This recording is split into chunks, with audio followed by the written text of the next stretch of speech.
지금의 정국을 딱 한 문장으로 요약을 하면은 손잡은 여, 갈라진 야. 그러니까 이재명과 이낙연 손잡았죠. 그래서 오늘 또 뭐 공개 일정이 예정되어 있는 것 같더라고요. 그 다음에 야당은 뛰쳐나간 철부지 당 대표 때문에 이제 갈라진 야당 신세를 면치 못하고 있는 그런 상황입니다. 정치인들이 갖고 있는 여러 가지 특성이 있는데 그 중에 하나가 별로 친하지도 않은데 매우 친한 척하는 그런 연기에 능숙한 사람들입니다.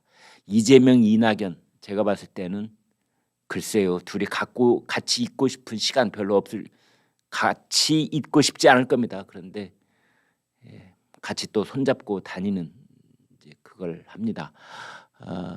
국회의원들 상대편에 대해서 존경하는 마음 1도 없으면서 말끝마다 존경하는 김 의원님, 존경하는 이 의원님 뭐 그런 특성도 있는데 오늘 첫 얘기는 이준석 대표 얘기부터 시작해 보겠습니다. 이준석 대표 어제 저희가 이제 자세하게 말씀드렸는데 성상납 의혹이 제기가 됐지요. 2013년 여름에 대전 유성구에 있는 나이트클럽에서 술을 마신 뒤에 거기 바로 옆에 있는 호텔에서 성상납을 받았다. 날짜, 장소 뭐 이런 것들이 구체적으로 적시가는 폭로가 있었습니다. 여기 대해서 이준석 대표가 이렇게 말했습니다. 가로세로 연구소를 금명간 경찰에 고소할 방침이다. 당 대표실은 이날 언론 공지를 통해서 가로세로 연구소에서 제기한 내용은 사실이 아니다. 허위 사실에 의한 명예훼손으로 고소하겠다. 고소장은 곧 제출할 예정이다. 이제 여러분 아시는 것처럼 이 가세연은 이준석 대표가 2013년도에 아이카이스트 김성진 대표로부터 이 김성진 대표는 지금 사기 혐의로 수백억이 걸려 있는 사기 혐의로 지금 교도소에 들어가 있습니다. 김성진 대표로부터 대전의 한 호텔에서 성접대를 받았다. 대전지검 수사자료를 통해 이를 확인했다. 대전지검 수사자료다.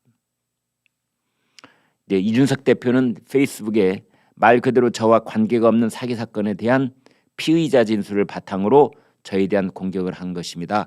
아이카이스트라는 회사에 대한 수사 중 저에 대한 문제가 발견됐다면 그 당시 수사가 들어갔을 사안이지만 저는 단 한 번도 수사를 받은 적도 관련한 어떤 연락도 받은 적이 없습니다. 이렇게 돼 있는데 여기서 한 가지 이제 논란이 되고 있는 부분이 있습니다. 새롭게 이준석 대표가 당 대표실을 통해서 언론 공지를 했습니다. 이 사안은 이 정치 초년생인 이준석이 당 대표는 꿈도 꿀 수 없었던 시기에 발생했던 일입니다. 따라서 이것을 당 대표실을 통해서 언론에 공지를 하고 하는 것은 부적절해 보입니다. 이거는 그러니까 이 당 대표하고는 아무런 관계가 없던 8년 전에 발생한 일에 대한 대응이기 때문에 개인 차원에서 대응을 해야 될 것 같고 가령 변호사의 조력을 받을 때도 개인 돈으로 받아야 될 것 같습니다. 이것을 당 대표라는 대표실에 있는 그 당 대표를 도와주는 그 사무처 직원들의 도움을 받는다든지 당 대표실에 있는 무슨 여러 가지 시스템을 이용을 해서 여기 대응을 한다든지 그리고 언론 공지를 당 대표실의 이름으로 낸다든지 그다음에 혹시 이 당에 가지고 있는 당 예산으로 그 이 법률적 자문을 받는 비용을 충당을 한다든지 이러면 큰일 납니다. 큰일 납니다. 이러면 바로 배임 행위가 됩니다. 이제 그런 점이 있는데요. 아무튼 이제 이준석 대표가 당 대표실을 통한 언론 공지에서 명예훼손으로 고소하겠다. 그것도 금명간. 금명간이라는 것은 곧 그런 뜻이죠. 근데 날짜를 특정하지는 않았습니다. 개인에 따라서 금명간이 뭐 한 달이 될 수도 있고 일주일 두가 될 수도 있고 내일이 될 수도 있고 오전에 이른 오전에 얘기했다면 오후가 될 수도 있고 그런 건데 아무튼 그쪽에서 나온 표현이 금명간이었습니다. 여기에 대해서 가로세로 연구소의 강용석 변호사가 이렇게 말했습니다. 아랫동생한테 하듯 반말로 이렇게 말했습니다. 금명간 하지 말고 오늘 고소해. 고소장 쓸 내용도 별로 없잖아. 성상납이 전부 허위라는 주장일 테니까. 성상납을 받았는지 아닌지부터 명확히 밝혀. 대전에 갔는지 룸살롱에 갔는지 갔는데 안 했다는 건지 여기서 갔는데 안 했다는 건지 이것은 성행위를 말하는 거겠죠. 이런 건 안 밝히고 어디서 고소 드립을 치고 있어. 제가 말 흉내를 좀 내봤습니다. 드립이라는 말은요, 애드립이라는 말을 이제 애자를 빼고 애드리브에서 온 말입니다. 드립, 부정적인 즉흥 발언, 이걸 드립이라고 합니다. 젊은 사람들이 많이 썼는데 요즘 뭐 남녀노소 할 것 없이 쓰는 그런 속어 중에 하나입니다. 어디서 고소 드립을 치고 있어. 고소 드립이 가세연엔 안 통한다는 거 모르니? 예. 반말도 그냥 이게 반말도 하소 하게 이 정도의 반말인데 이게 아니고 그냥 완전히 꺾어진 반말.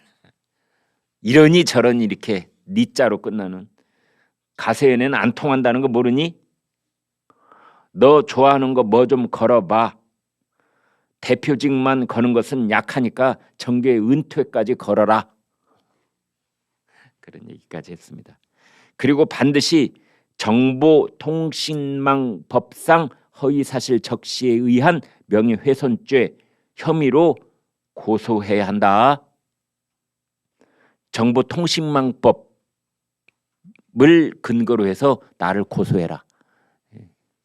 너는 변호사 아니지? 나는 변호사야. 그래서 내가 코치해 줄게.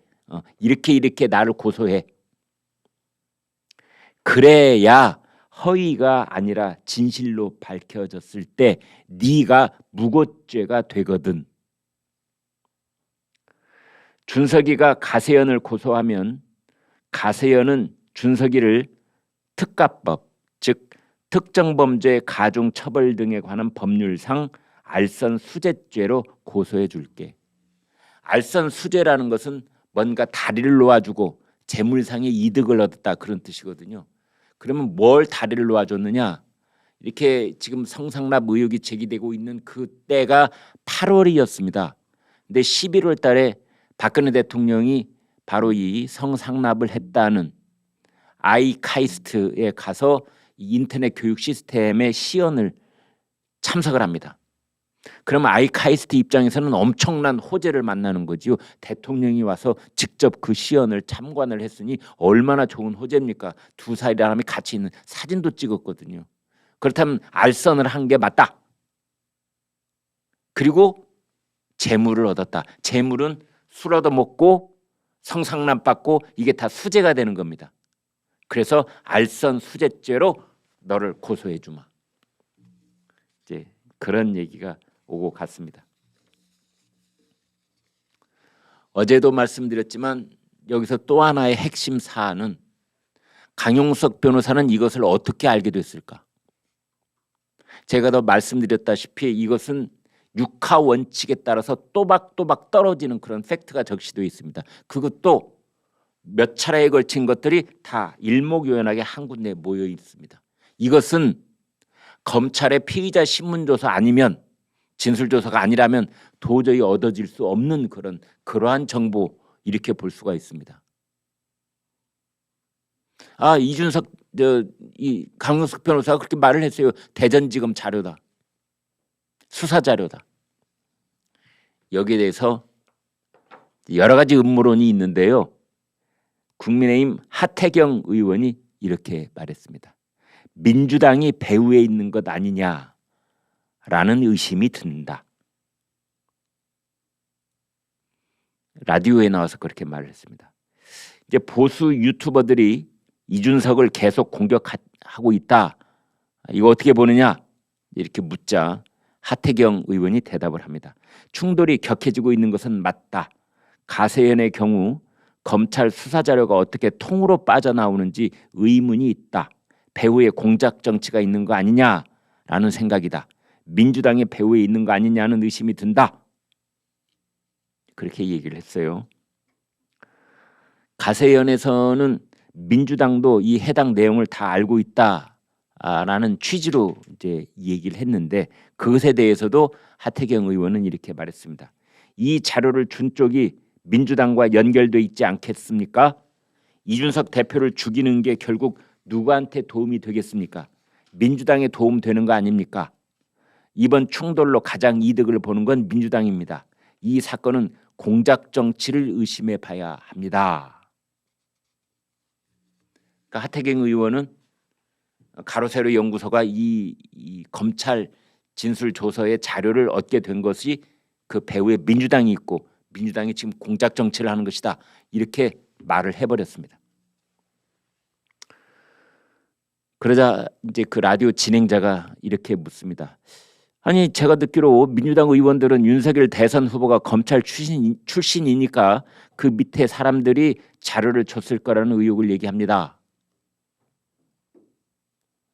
그러자 하태경 의원이 또 말합니다. 역공작이라고 생각합니다. 검찰권 다 떨어진 사람이 그 자료를 어떻게 뽑겠습니까? 저 개인적으로도 경선 기간 동안에 그러니까 하태경 의원은 윤석열 후보의 라이벌이었었습니다. 경선 8명으로 줄여진 중에 하태경 의원도 대통령 후보에 들어가 있었거든요. 그러니까 엄밀하게 치면은 그 당시에는 윤석열 후보와 라이벌 관계라고 볼 수가 있는데 저 개인적으로도 경선 기간 민주당과 연결된 사람이 윤석열 후보의 자료를 줄 테니 여기는 뭐 비위 자료 이런 거겠지요. 자료를 줄 테니 관심이 있냐라는 제의를 받은 적이 있다. 선거 때는 심리전도 있을 수 있고 역공작도 충분히 있을 수 있으니 지지층들도 이 사건을 차분하게 봐야 한다. 그 결과 이득을 보는 건 결국 민주당이다. 냉정하게 문제를 보자. 이랬는데요. 글쎄요. 하태경 의원이 뭘 말하고 싶은 건지는 알 수 있겠지만 저희 시청자들의 생각은 하태경 의원이 말하는 거하고는 매우 다른 것 같습니다. 저희 시청자들께서는 진실 여부부터 궁금하다 이겁니다. 근데 하태경 의원은 이것을 공작 정치로 뭔가 방향을 선회하려고 시청자들의 눈과 귀를 다른 쪽으로 돌려놓으려고 물론 민주당이 그 배후에 있고 민주당이 공작을 했다면 그것도 매우 중대한 일이지요만은 그러나 그에 앞서서 저희 시청자들께서 궁금하신 거는 사실이냐 아니냐 이겁니다. 먼저. 그래서 강용석 변호사가 이렇게 말했습니다. 하태경 의원이 음모론을 내놓고 있습니다. 검찰 수사 기록은 검찰이 수사하고 있을 때는 절대 외부로 유출될 수 없지만 이 사건처럼 대법원까지 가서 판결이 확정된 지 몇 년 지난 사건의 경우 5년 지났습니다. 2016년에 일어난 사건입니다. 피고인과 피해자들이 선임한 변호사들이 수사 재판 기록을 보유하는 경우가 흔히 있습니다. 가로세로 연구소는 사건 피해자로부터 이 사건을 제보받았고 사건 기록 전체도 PDF 파일로 넘겨받았습니다. 판결이 확정된 사건의 기록은 흔해 빠진 것입니다. 이렇게 얘기를 했습니다. 그러니까 검찰의 수사 기록, 피의자 진술 이런 것들이 이제 사건이 최종적으로 확정이 되고 판결도 다 끝나고 대법원까지 다 끝나고 그러면은 이제 변호사들은 그 사건 기록을 갖게 된다. 열람할 수도 있다. 그리고 이제 그 김성진이라는 사람이 사기 혐의로 들어가서 이제 수백억이 거기에 관련이 돼 있는데 그 사기 사건의 피해자들이 있다. 그 피해자들도 사건 기록을 그 피의자 진술 조서를 가질 수 있다. 그래서 강용석 변호사가 말하기를 내가 나한테 자료를 준 쪽은 바로 그 피해자들 쪽이다. 이렇게 얘기를 했습니다.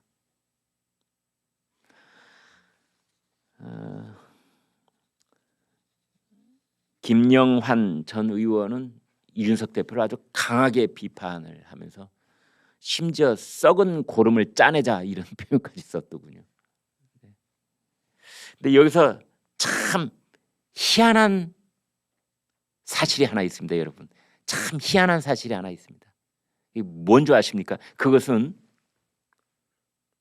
이렇게 치열하게 지금 뭐 초긴장 상태에서 경쟁을 하고 있는 민주당과 국민의힘, 그중에서도 국민의힘 대표가 성상납 의혹에 갑자기 휩싸였는데 민주당이 조용합니다. 참 이상한 일이죠. 그렇죠? 이런 일이 불거지면은 민주당의 그 빅마우스들이 그냥 이준석한테 집중 포화를 쏟아 부어야 옳은 일이거늘 그게 맞는 현상이거늘 어찌된 일인지 조용합니다. 민주당 대변인도 조용하고 민주당 대표도 조용하고 이재명 후보도 조용하고 거기에 이런 일만 불거지면은 맨 앞장 서가지고 그냥 떠드는 사람들 다 조용합니다. 왜 그러는 걸까요? 하태경 의원이 말하는 것처럼 민주당의 공작이기 때문에 그런 걸까요? 뭐라 단언할 수는 없지만 매우 궁금해지는 대목이 아닐 수가 없습니다.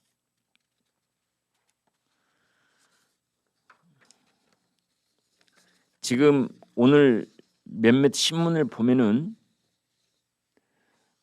이준석 대표에 대한 지금 이준석 대표가 처해 있는 상황을 아주 적나라하게 그렇게 드러내는 그런 신문 보도가 많습니다. 이준석을 편드는 사람이 한 명도 없다. 사면 초과다. 심지어 이준석을 끝까지 편들고 그리고 이준석이 거의 옹립해서 모셔오다시피 한 김종인 총괄위원장마저 이준석과 거리두기를 하고 있다. 저희는 김종인이 이준석을 버렸다 이런 제목도 한번 안내해 드린 적이 있지요. 그렇습니다. 김종인 총괄위원장은 이준석한테 당 대표로서 역할과 책임을 다해라. 그리고 윤석열 후보는 윤석열 후보 역시 아주 냉정한 그런 얘기를 하고 있는데요. 내부적으로 비공개로 쓴소리하고 건의해야 할 이야기와 공개적으로 할 이야기를 명확하게 가려줬으면 좋겠다. 그러니까 이준석 대표가 여기저기 뭐 오만 방송에 다 다니면서 이러쿵 저러쿵 얘기하는 것에 대해서 윤석열 후보가 매우 불쾌하다. 그런 얘기는 나한테 와서 직접 해. 우리들끼리만 있을 때 하라고. 방송에 가서 전 국민을 상대로 떠들 얘기는 아니잖아. 이제 그런 얘기를 윤석 대표한테 하고 있는 겁니다.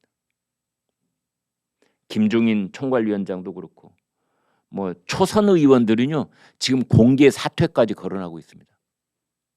이준석 뭐 선임 선대위원장 뭐 홍보 미디어 총괄 본부장 그걸로는 안 되겠어. 당 대표도 내놓으시지. 더 이상 당신은 당 대표로서의 자격을 상실했어. 우리가 탄핵 절차 밟기 전에 스스로 당 대표 내려놓으시지. 초선 의원들한테서 나오고 있습니다. 전체적인 분위기는 지난번에 울산 회동, 그러니까 이준석이 울산까지 와서 부산에 맨 먼저 뛰쳐내려간 다음에 여수 찍고 순천 찍고 제주 찍고 울산까지 갔지 않았습니까? 그래서 울산을 지역구로 두고 있는 김기현 원내대표 내려갔지요. 그다음에 윤석열 후보까지 내려가갖고 이준석 다독거려가지고 데리고 올라왔지 않습니까? 그때와 지금은 분위기가 완전 다르다. 윤석열 후보 입장에서 한 번은 몰라라, 두 번씩 너를 데리러 가? 절대 그런 일은 없다. 울산 회동 때와는 다르다. 이게 지금 국민의힘 당 내부 사정을 잘 아는 관계자들이 하는 얘기입니다. 지금 당에서 이준석 편을 드는 사람은 한 사람도 없다. 울산 회동 때는 처음 있는 일이니까 다 함께 가자는 뜻에서 손을 내밀었지만 그게 되풀이 된다면 지금 또 그렇게 끌려다니는 것은 절대 해서는 안 되는 일이다. 그것은 표에 도움도 안 된다.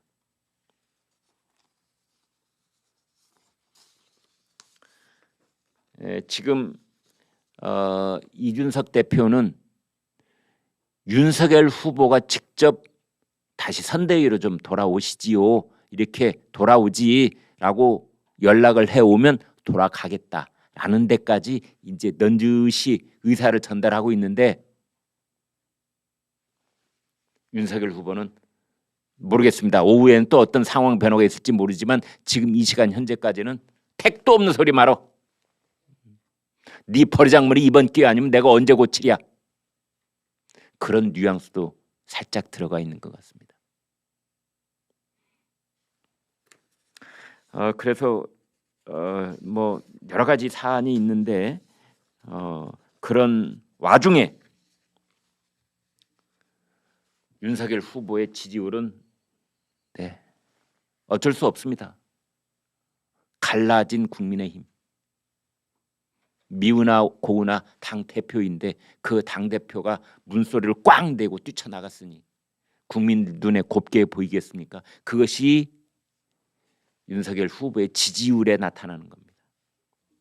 리얼미터 20대 남성 7.4%포인트 하락, 30대 남성 4.5%포인트 하락. 한국사회연구소 KOSI 한국사회여론연구소 윤석열 후보 20대 지지율 12.5% 급락, 이게 나타나는 겁니다.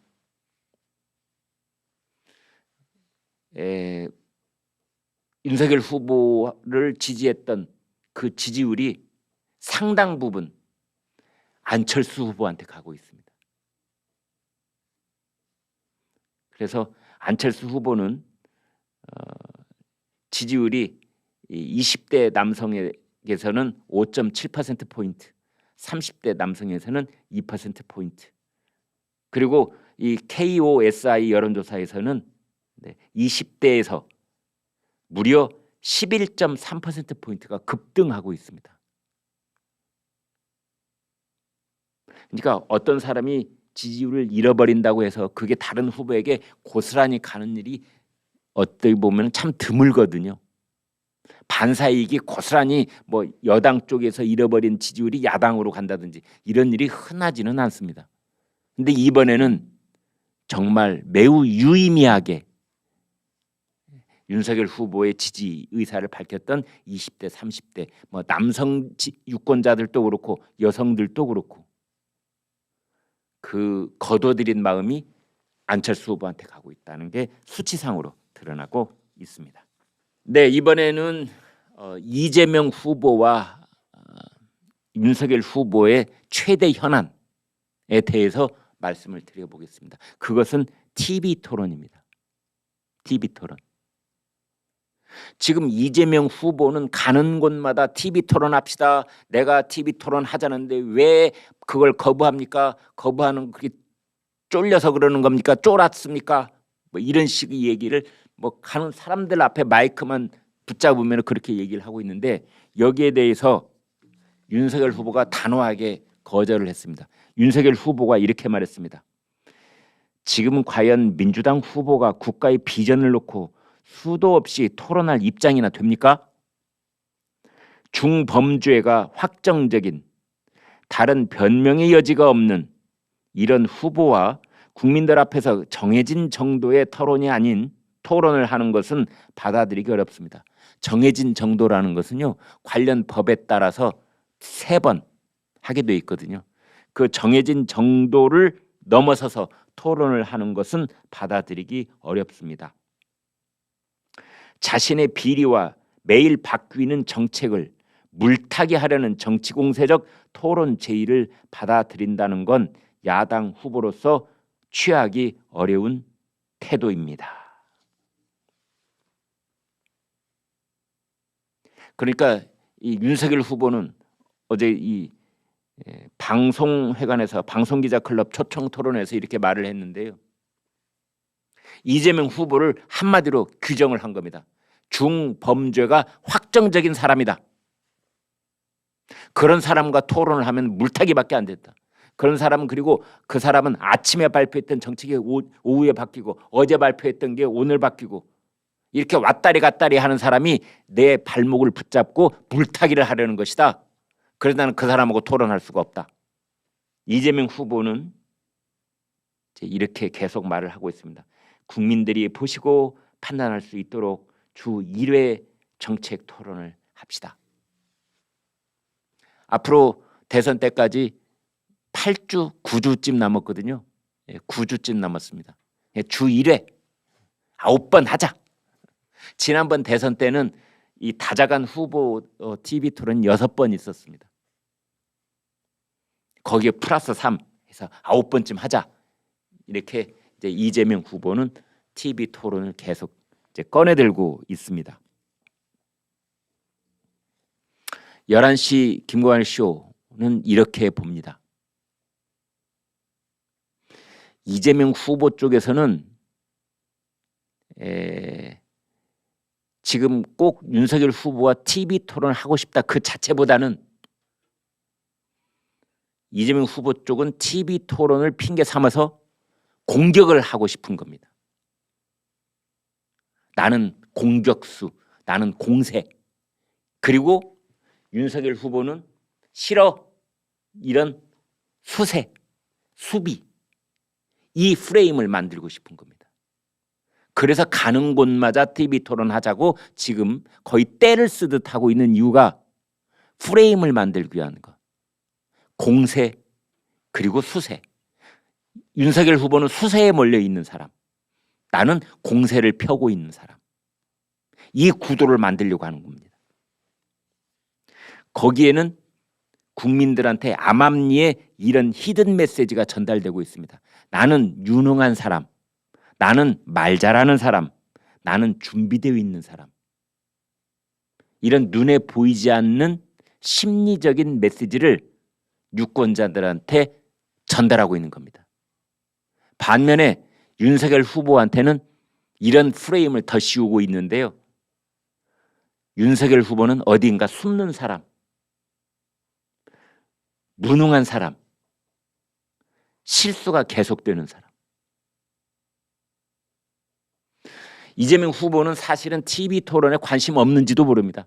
TV 토론까지 거 하면 그만이고 안 하면 그만이고 나는 TV 토론 자체는 관심 없어. 그러나 내가 TV 토론을 하자고 윤석열 후보의 옷소매를 계속 잡아끄는 모양새, 이것은 내가 계속 할 테야. 그래서 어제도 오늘 또 마이크만 앞에 쓰면은 TV 토론 합시다 이러는 겁니다.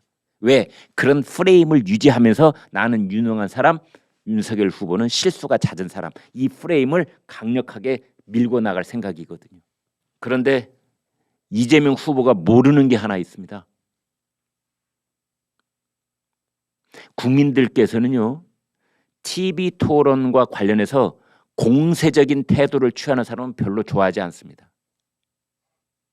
지난 과거 대통령 선거 때마다 이 TV 토론 벌어지는 그 전후 과정을 쭉 저희가 보면은 TV 토론 현장에서도 그렇고 TV 토론을 앞두고도 그렇고 과도하게 공세적인 태도를 취하는 후보, 국민들께서는 점수를 안 주었습니다. 그래서 TV 토론을 벌인다고 해도 성사가 돼서 TV 토론이 이루어진다고 해서 윤석열 후보가 꼭 불리할 것이냐, 천만의 말씀이다. 대장동 게이트에 대해서 TV 토론하면은 이런 부동산 사기 이런 사건을 특수부 검사로서 윤석열 후보는 오랫동안 해왔기 때문에 이재명 후보가 전혀 알 수 없었던 그런 국정감사가 다시 시작될 수도 있다. TV 토론이라는 형식을 빌어서 사실상 윤석열 검사가 피의자 이재명을 다그칠 수도 있다. 이제 그런 얘기가 나오고 있습니다. 누가 이길지 누가 질지는 뚜껑을 열어봐야 되는데 아무튼 지금 이재명 후보가 그 프레임을 만들기 위해서 나는 공세 저쪽은 수세 골든 크로스 지났겠다 이렇게 판을 좀 굳혀가는 입장에서 내가 계속 TV 토론하자고 옷소매를 꽉 붙잡고 있으면 꼼짝 못하는 자세가 유지될 것이다 그렇게 생각하고 있는 것 같은데 착각이다. 국민들은 그런 사람 별로 좋아하지 않는다. 그런 얘기도 나오고 있습니다.